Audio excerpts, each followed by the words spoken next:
Hello all, my name is Abdul Rahman and welcome back to my YouTube channel. So guys, in this video, we are going to continue to talk about the topic of clustering and in the unsupervised learning. As I said before, up to this point, we have been talking about the clustering, but guys, in that also we have just learned about the supervised learning. We didn't learn about this unsupervised learning. So I'm going to talk about the unsupervised learning and unsupervised clustering. And guys, in this video, I'm going to apply the mean shift algorithm with the Titanic dataset that we have used some videos before, right? So guys, we are having a Titanic dataset something like this. If I show you on the screen. So guys, in this Titanic dataset, we have the how many people survived, their name, their sex, we have their age, their siblings, their parts, their ticket, and their fare. We have other lot of stuff like cabin, embarked, how many people got the boat life, some people's body identification number we have, and we have their home and the destinations. So guys, their destinations and their homes are the Western countries like the USA, France, and London. Okay, so anyway guys, now I am going to close this one. And guys, if you remember in the video, which was that? Okay, so guys, the video which was the k-means with Titanic dataset, right? So guys, I have duplicated that file. So guys, the whole code I have written in that video is here that you are seeing on the screen, because I am not going to write all of this stuff. Now guys, what I have to do is I have to remove this block of code from here. Okay, because guys, here we don't need these predictions right now, because we have done this with the k-means. We are not doing these things with the mean shift. So as I said here, I'm going to apply the mean shift to the Titanic dataset. Okay, so guys, first of all, I'm going to remove this correct till here and save it right now. Now I'm also going to remove this cell and save it right now. Now guys, first of all, in this one here, we have the from the sklearn.cluster, we have the import the k-means. Okay, so guys, right now we don't need here the k-means. Right now what we are doing is we are talking about the mean shift, right? So guys, let's import that also. So let's import here the mean shift, the comma k-means. So guys, let's keep the k-means as it is, so we don't need this right now. And guys, one more thing I'm going to do here is that if I show you here, we have the pd.read excel titanic.xls, which is going to be an Excel file. Now guys, I want to make the original of this file. Okay, so let's give something like original data frame equals to, and then guys, it's going to be equals dot pd dot read, and then guys, I'm going to let's give something like data frame. Okay, and then I'm going to make it the copy, and then guys, I'm going to give something like df, something like this.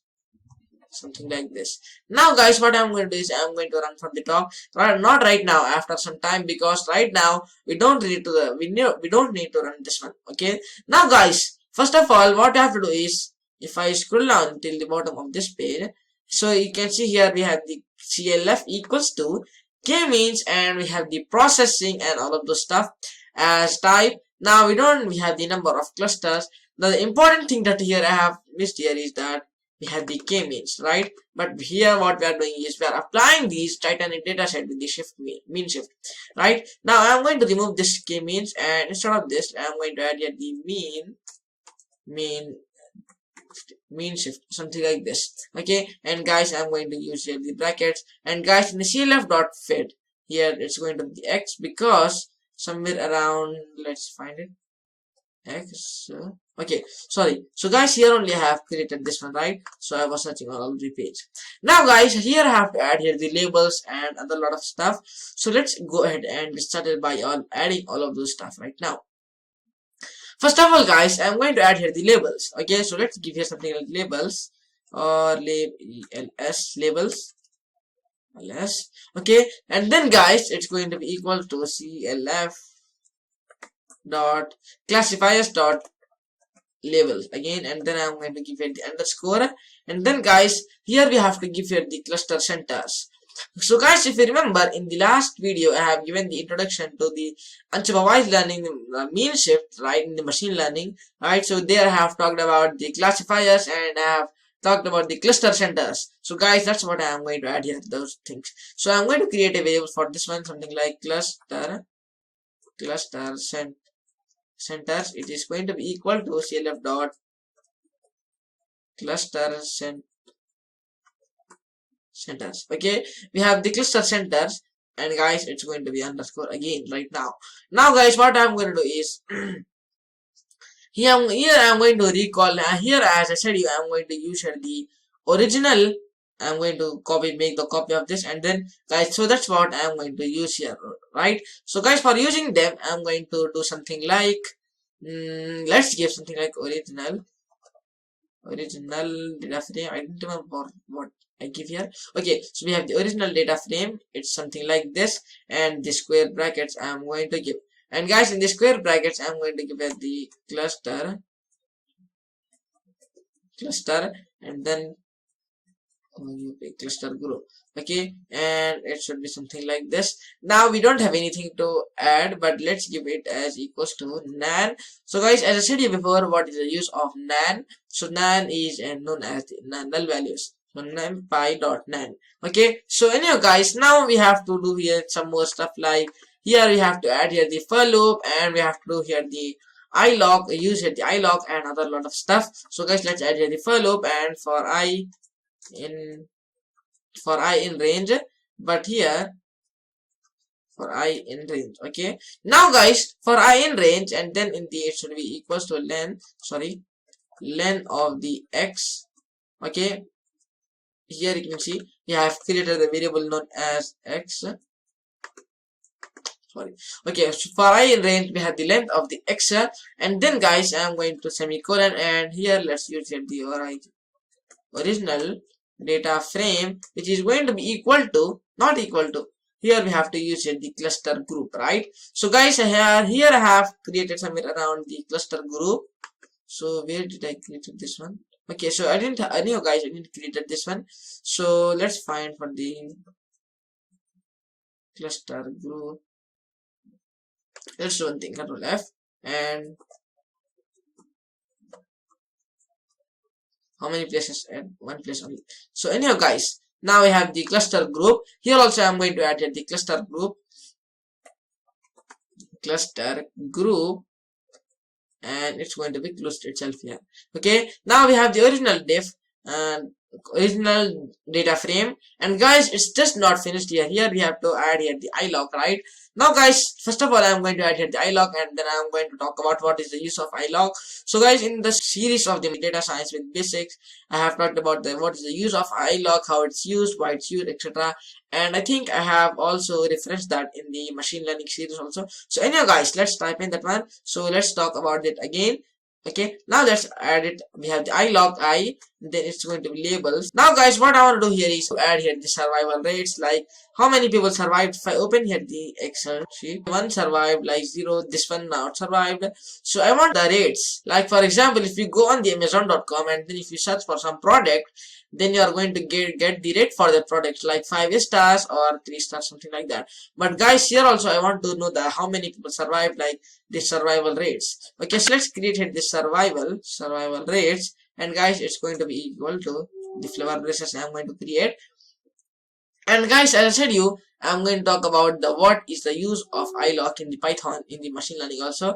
So guys, here we use the iLog function here that you are seeing is in Python is defined in the pandas library module that helps us to select a specific row or a specific column from the dataset. Using the iLog method in Python, we can easily retrieve any particular value from a row or a column by using here the index values. Like for example, here we have used here the index value I, right? We have given something like for I in range the x. The value of x is we have given something like the what we say numpy array, and we have given the drop, all of the stuff, and guys, those are stored in the x variable, and we have said that in the I it should be stored again, and then guys, here we have used the I as those things, right? Now guys, I have a question that why we have added here the for loop. For loop is added here because I have to give it the length of the x. So in the index, I can type here like length of the x, all of those stuff. So it's going to be easy for you while using the for loop. Okay, so I have given something like labels, and here I have used here the I. So guys, with iLog, as I said with a specific column or a specific row, you can find you can retrieve any specific row or a specific column using the iLog method or in the pandas. So guys, iLog is available in the pandas itself. So anyway guys, now guys, iLog is also used when we have only panda. So we should have the numpy pandas library on our computer. So guys, you have the survival rates. Now let's add here some more data. So about the survival rates, here I forgot a variable to create a variable, because below the survival rates I am going to use here a for loop, and in the for loop I am going to use here that variable. So I am going to create that variable known as the n number of clusters. But here the problem is that, if you remember, some time before, while the starting of the video, we were having something like mean shift, we were having something like k means in the place of mean shift, right? And here we were having n number of clusters is equals to 2, right? Now guys, we have removed that, because here we are doing with the mean shift, not with the k means, right? So the computer is going to choose that how many number of clusters that the computer want. Okay, so anyhow guys, let's use equals to length of the, I'm going to use here the numpy dot, let's use here the primary or unique key. So let's use unique, and going to be labels. So let's see that did we use anything like the primary. So here we have used something like primary. So let's use here the primary itself. I didn't remember that. Okay, so anyhow guys, primary. Okay, now we have this primary, and guys, below this primary I am going to have added here the labels also, the survival rates also available here. Now here I should make the difference is, I should make here some space, and at the bottom of this one I'm going to add the for loop, something like for I in range, and then guys in the brackets n number of clusters. Okay, and then guys it's going to be something like this, n number of clusters, and then guys I'm going to create a variable known as temporary data frame, something like this, and then it's going to be original, and the original data frame, it's going to be equal to, we have the original data frame, but guys here I'm going to use here the brackets, not brackets, but I'm going to use the flower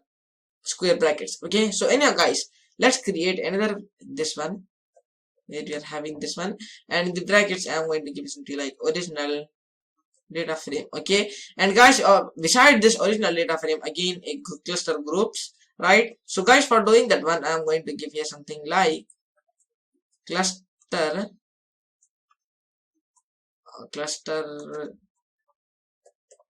group. Okay, or cluster group, something like this. Okay, now we have this one, and guys it's going to be equal to the float, double equals float, and it's going to be the I.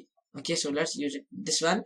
Now guys, here we have this bracket, this only one bracket, and here we have the another bracket, and I should close this one. Now guys, it's going to work here right now, because here I have closed all of the brackets, and here I should make a difference. Okay, now here I should give something like survival rates, survival rate, and survival cluster, right? So let's give survival, survival, and then guys it's going to be, wait, I'm going to copy this, paste it again, and save it. Here in this case I'm going to use the survival rate. Okay, we have the survival cluster rate and survival rates. Okay, now guys let's add here survival cluster going to be equal to, and guys it's going to be equal to temp df. Okay, temp data frame, and guys it's going to be the same thing again, and here also same thing in the brackets, and here I am going to add the temp dot data frame, and guys here we have this one, and again in the brackets survived again, and then here I have this one and this one. Now it should be equals to 1, double equals 1, and I'm not going to add any more thing here right now. Now guys, anyhow guys, all of these things are completed right now. Below this one we have the survival rate, right? So let's use the length of the survival cluster. Okay, and then the length of the survival cluster, and then guys we are going to divide these things with the temp.df, right? Length of the, okay, so I'm going to run something like this, and guys we have the survival rate again, and it's going to be I, and guys it's going to be equal to survival, and survival rate we have, right? So it's going to be equal to survival rate. So guys, here I have created all of these columns, because I should not give it something like, for example, if I have not created this temp underscore df, then it's going to be, I have to give something like original data frame, all of this stuff, and then I'm going to multiply this with the again this thing, and then guys it should be survived, and it's going to be very very long thing here. So that's why I have created here the variables. Now the last thing that I have to do here is we have to print here this one, right? So let's print the print, and it's going to be survival rates, and then I'm going to close the brackets, but I'm going to run it from the top because up to this point in this video I didn't run this one. Let's run this one. It's still running, and now this one also, this is also still running. But okay, so anyhow guys, this is running, and this is a strand now. This is also running. This is the strand now. This is the end of this one. It's still running. That's why we are getting here this star. Now guys, anyhow guys, it's going to take a lot of time for running, because here we have written a lot of stuff. Okay, here labels is not defined in the line 14th. Okay, the line 14 here I have given the labels, right? Okay, for I in range we have the cluster group, original cluster group, and then guys we have the labels and the els ilog. So guys, I should restart the kernel because here I have done the mistake of creating the variable name wrong. Okay, let's create this one right now, and guys it's running this one right now. After that, this one also, and this left, it's still running. Here we are going to get the numpy module. Numpy has no attribute primary. So guys, here we are getting the error in the line 16th. It's going to work or not. So guys, anyhow guys, we are not going to get any errors right now. So let's see if we get any errors. Now guys, right now we are not getting any errors. And guys, this is also working. And guys, here we are getting the output is 0.1, which is very small here. And guys, here as you can see here we are getting the future warning. So I'm not taking it important because this is the future warning, and the future version of all pandas, all arguments of data frame dot drop except for the labels keyword only. Okay, and guys, here we are getting the another thing, that is the a value is trying to set on a copy of a slice from a data frame. So guys, this is because if you see here we have the original data frame. So guys, we have created the copy of a data frame, and then we have used the data frame. So guys, that's why here we are getting. Now guys, here we are also getting a documentation of this one original, and we are getting all of the stuff. So if I open this one, let's see what we are going to get in this one. So anyhow guys, here we are getting the data frame and how to run it, and we are getting the data frame ilog. Okay, so it's showing me that how to use the ilog, which we have already used. Now so guys, one thing I forgot to tell here is that whenever we are running this one, we might get the different results. Right now we got the 0.1. If I rerun it, let's check whether are we going to get any other output, or we are going to get the same output. So anyways, we are going to get those outputs in a different way. We might get that, and here again we got the 0.1. Don't freak out when we are getting the different results. So anyhow guys, that's all for this video. I hope you liked this video, enjoyed watching this video, and in the next video I'm going to start the main shift algorithm from the scratch in the Python. So thank you for watching this video, and I will see you in the next tutorial. Thanks for watching. Thank you. Bye bye.